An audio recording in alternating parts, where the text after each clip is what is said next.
Armchair Explorer is a part of the Voyescape podcast network. Check out all of their shows from around the world at voyescape.com. This episode is sponsored by Smart Travel, a new podcast from NerdWallet. You know, we've all got that one friend, haven't we? That one who finds all the best travel deals, picks the right cards, and somehow ends up in first class for the price of coach. Well, now you can be that friend because Smart Travel is like him or her, but in podcast form. They cover all things travel finance, like how to get real value from points, not just a tiny little reward at the end of checkout, or which flight deals are actually deals and not just clickbait, or when that convenient travel bundle might actually be a hidden tax in disguise, all that stuff. So travel smarter and spend less with help from NerdWallet. Follow Smart Travel wherever you get your podcasts. When the train pulled off on the station. Today we have a live session from Chattanooga blues musician Rick Rushing. We were lucky to catch Rick in an incredibly special and intimate setting. In fact, I twisted his arm to come and play in my hotel room in the Moxie Chattanooga. Just me, Rick, and our producer, Jason. Rick's songs and the spirit in which he plays is incredible, but just as special was the conversation we had in between. The blues is the bedrock for all the music that we listen to and love today. And when you hear Rick talk about his passion for this seminal American art form, you're going to understand exactly why. Ready? Okay, cool. Yes, and why I learned the blues was because it's simple.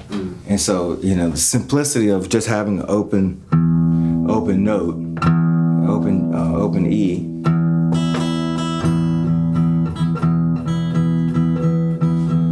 So normally that's kind of like the blues kind of gets it going. But if you want to add the rhythm, then you just put the first finger on the second string, second fret.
Those are the blues.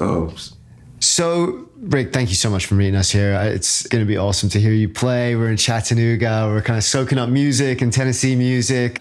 Let's go back to kind of the beginning. Like, what's your story? When did you fall in love with music? Around 2000, 2001.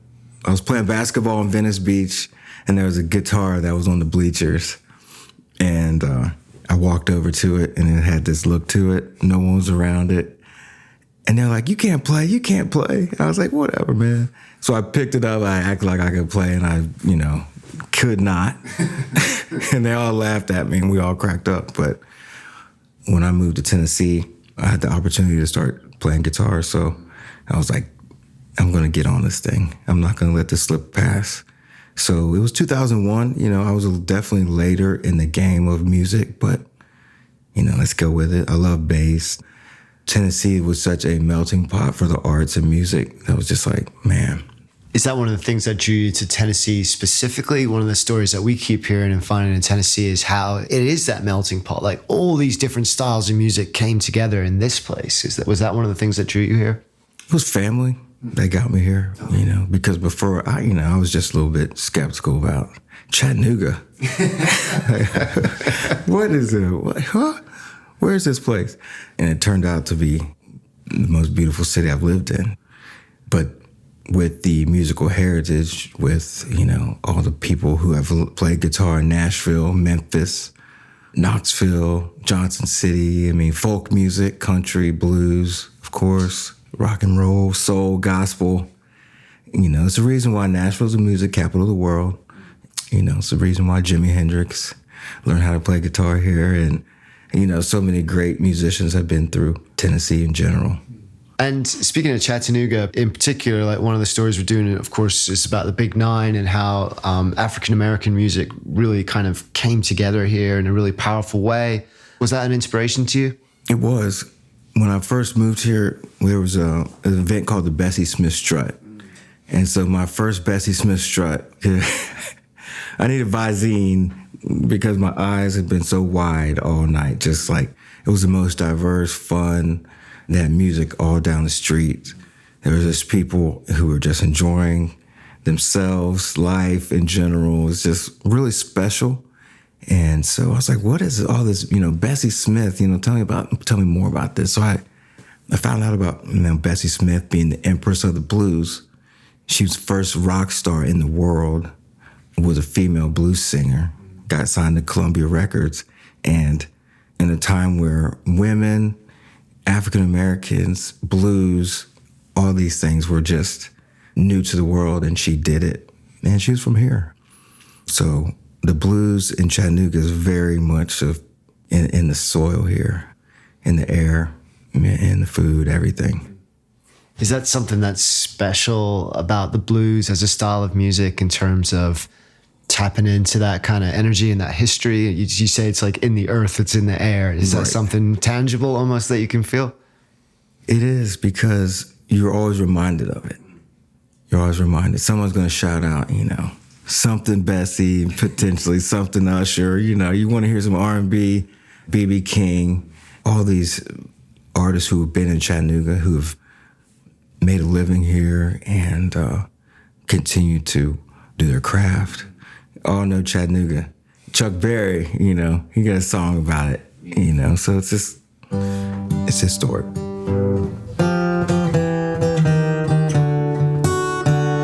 Well, I followed her to the station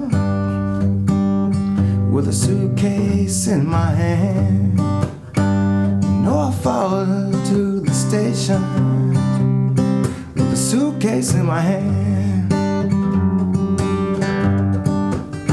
You know, it's hard to tell, so hard to tell, when all your love's in vain, all my love's in vain.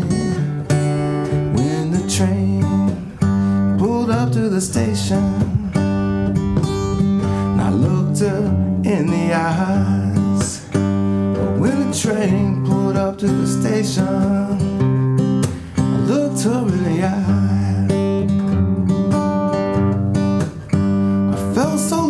I felt so lonesome, I could not help but cry. All my love's in vain. When the train pulled off from the station, there was two lights on behind. But when the train pulled off from the station, there was two lights on behind. Was my blues, no red light was my mind. All my love's in vain.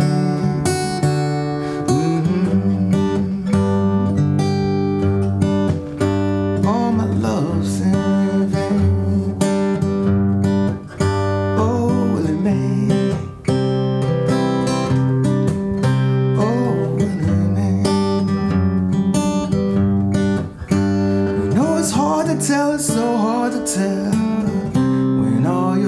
love's in vain. All my love's in vain.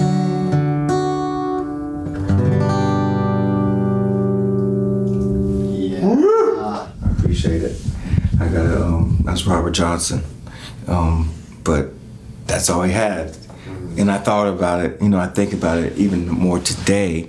It's like when the blues guitar players started, they were building cigar box guitars. They were stringing strings to broomsticks and gut buckets. So now the best guitar players in the world are blues guitar players. There's some good rock and roll guitar players. I'm not saying that's, but the boys that are cooking are blues players, bro. So we visited Sleepy John Estes' house down in Brownsville. And saw that one of those cigar box kind of guitars and, with the axe handle on it. Very, very simple, obviously. Do you think that limitation actually spurred on some of the creativity that became the genius of the blues? Big time. I couldn't imagine, and I know it's happened to other folks, I didn't get an instrument until I was, playing cello, which wasn't a guitar. But you can imagine when stories of a lot of these guys got their first instruments, and just how they wore them out. I remember when I got my first one, it was a loaner. My friend's like, here you go, take care of it. And I was like, man, thank you so much, man. I went back, I got in the basement, I was living in the basement. I was get shredded all night thinking, this is gonna happen tomorrow.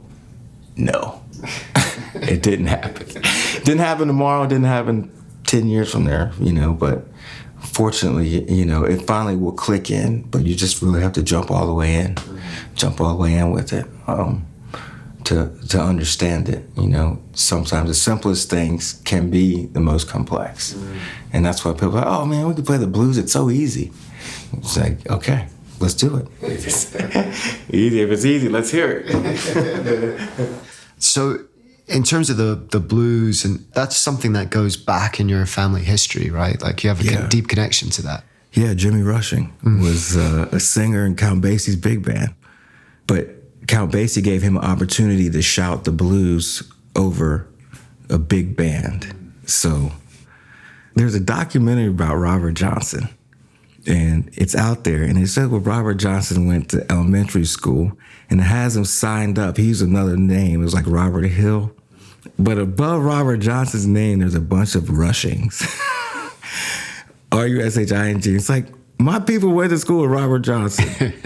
It's possible. We're all connected in different ways with our family trees. So I tell people that, I'm Jimmy Rushing's great nephew, but I also went to school with Robert Johnson.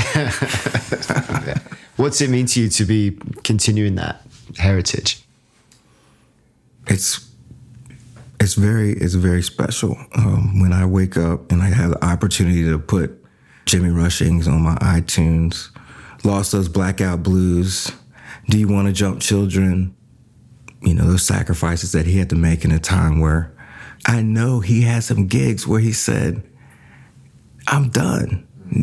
I know he had some nights where he said, I can get a job anywhere. I know he had a girlfriend that he could have said, baby, it's time. What are we gonna do? But he kept going. And so that's what it means. It's special because, your family heritage should continue some way, some shape or form. What is that special?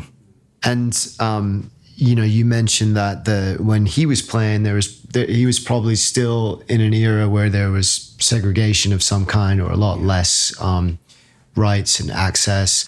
Does that kind of come across in your music in some way? Like, I know you're aware of that, but kind of in terms of continuing that part of the legacy on, is that something that you're aware of or inspired by? Yes, I am. Only because there's a limited number of African Americans that are able to step on the stage at a Riverbend Festival and reach people who look like them. For the children to say, okay, it can be done. That's what I can look at right now. It's not going to be perfect, but that's what you can at least look at, and say, okay, that's something I can do. After school, I can go into my room, I can play my guitar, and no one can mess with me. I can get lost in my own world, and then I can impress somebody one day or whatever. give me a girlfriend. That's what the guitar's always been about, really. Let's face it, right? I mean, it is the number one instrument in the world, I think so. And then the fact of the racial part does come into it as well, because we're all equal. I've made so many friends that are white and Hispanic just because of music, because they love the music and they don't care what color, and that just makes, again, the quality a lot richer when you have allies and people who understand. I definitely, take that very seriously. In the fact that it's a privilege to be able to be on stage. It's not a joke up there. It's an honor and it's a privilege. And so you got to prepare. But again, an aspect of the rhythm and the movement of music and then having no color barriers. So we get every race of people in the world with the guitar and play a blues. It doesn't have any color. So that's why it brings people together. Everyone gets leave all that at the gate and let their ears and their hearts and souls do the rest. It's beautifully said. And with the blues, particularly, it speaks to something of the foundational nature of human experience. Like, is that in the terms of the lyrics? Is that something that, do you think that's a part of it? Is that something that you try and put into your music too? Yeah, big time. Because more people have the blues now than ever. Now than ever, more people have the blues. And it's unfortunate, but it's just a fact that, so there's alternative methods for healing besides taking prescription medication, There's yoga, there's breathing, there's acupuncture, there's meditation, there's music. And blues was made for communication of feelings, life or death messages, and entertainment. So if music is able to kill, then it's also able to heal. And that's the fortunate aspect of the blues, is that it's not really ever going to go anywhere. Because as long as we're in this world, there's going to be some blues. Somebody's going to have one bourbon, one shot, and one beer. Somebody's going to have a girlfriend, boyfriend. Somebody's going to have not gas money. Someone's going to miss their rent. Somebody's going to lose someone they love. I mean, that's why the blues is here to stay. That's why everything comes from the blues, because it's from the base. It's in the basement.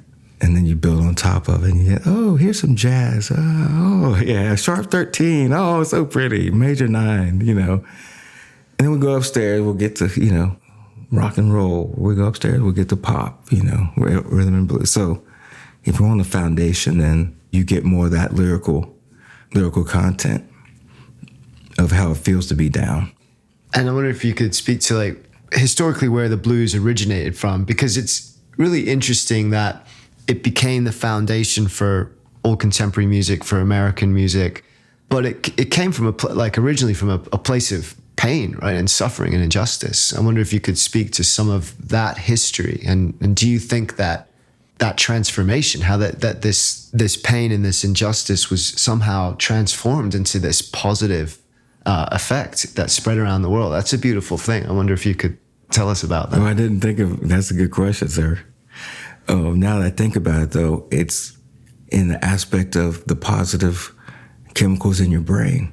When you're out there singing and you're out there bleeding your hands and you're out there in 150-degree weather, which my great-grandmother was.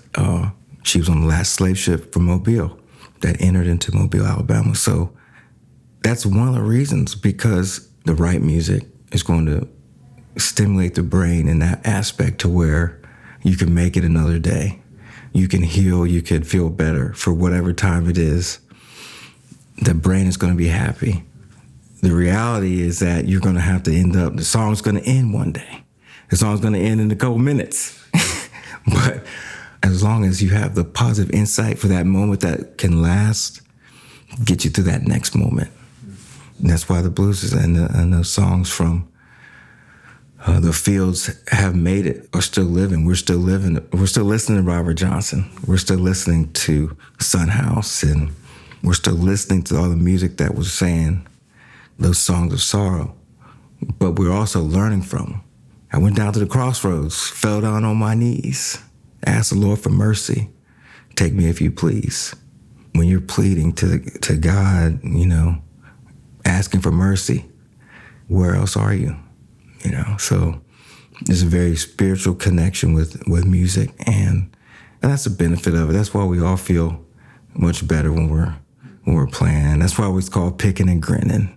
It's not no picking and crying. No one's picking and crying. We're picking and grinning, and we all need that. We all need to be happy, and in a natural way as well. Yeah, especially now, I feel like we all need to be happy. Life is so fast and stressed, and we need things like music to kind of help soothe us.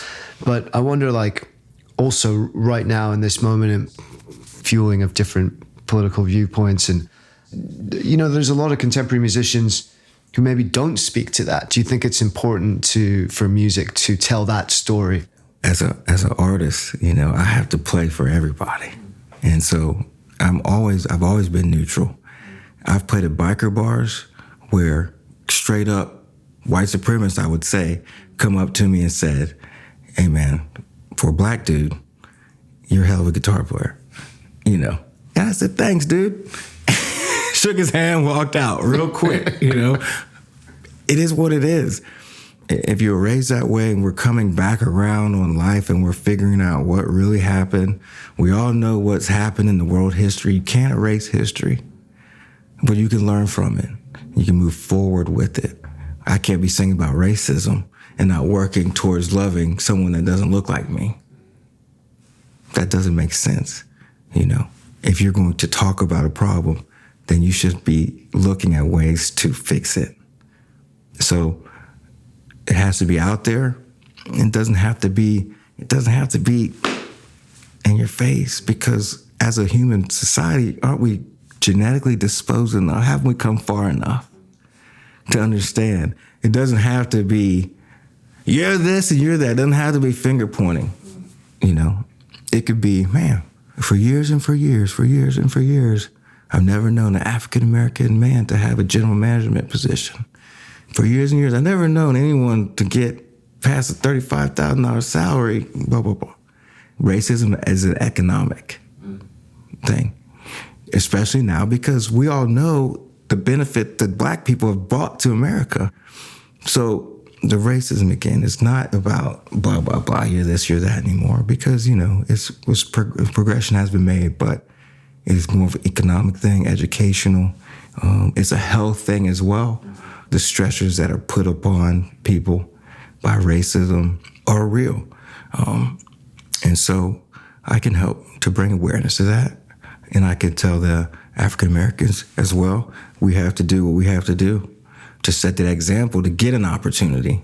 You got to also put an effort on each end. So music has, again, allowed me to live a life of freedom. And so that's what it's all about. Back from the cotton fields to the day, it's freedom. That's so beautifully said. I mean, I think that is the perfect moment to ask if you might get your guitar out and play some of your beautiful music for us. All right, man.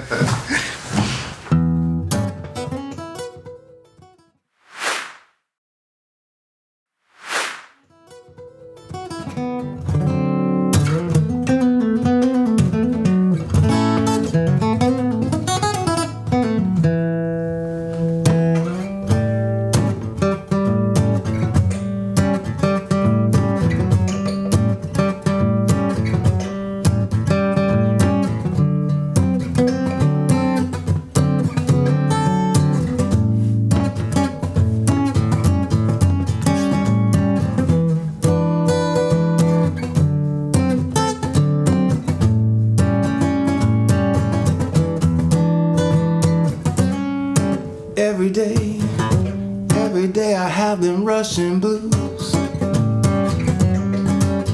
Every day I have them Russian blues. I'm getting there real fast, baby, because it's you I hate to lose. I'm gonna pack my flower sack and catch you out on the vine. I'm gonna pack my little flower sack, baby, and catch you out there on the vine. Baby, it's lunch on me because you're looking mighty fine.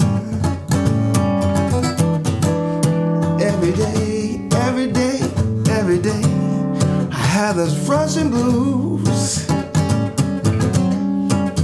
Every day, every day, every day, you know I have those Russian blues. Oh, don't you see me run around town, girl, for you? 'Cause you I don't wanna lose.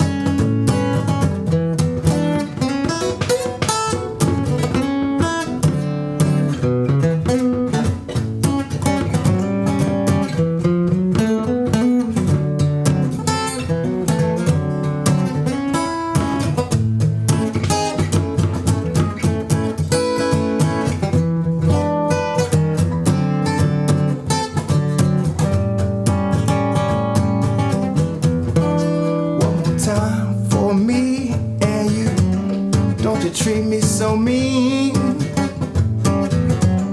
Oh, one more time for me and you, baby. Don't you treat me so mean. 'Cause you know your love, baby's all a man should need. Every day, every day, every day, I got them old Russian blues. Rushing every day, every day. Got them old Russian blues. Don't you see me worrying, sweet darling, because it's you I don't ever want to lose.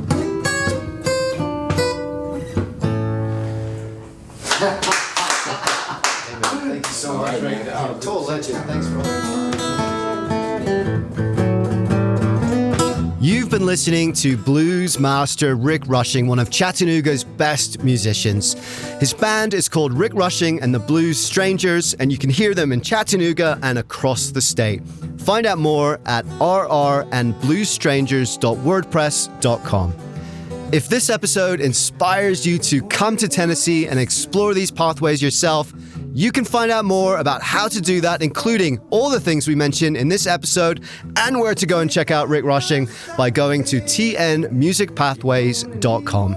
And make sure to tune in to more of our live sessions and the full 5-part documentary of our musical road trip around the state. Hit that subscribe button and follow us wherever you get your shows. You're not going to want to miss a second of what's coming up. This series was produced by Armchair Productions, the audio experts for the travel industry. Find out more at armchair-productions.com. My name's Aaron Miller. I wrote and presented the show, and Jason Patton engineered and produced it. We'll see you next time on the Tennessee Music Pathways podcast.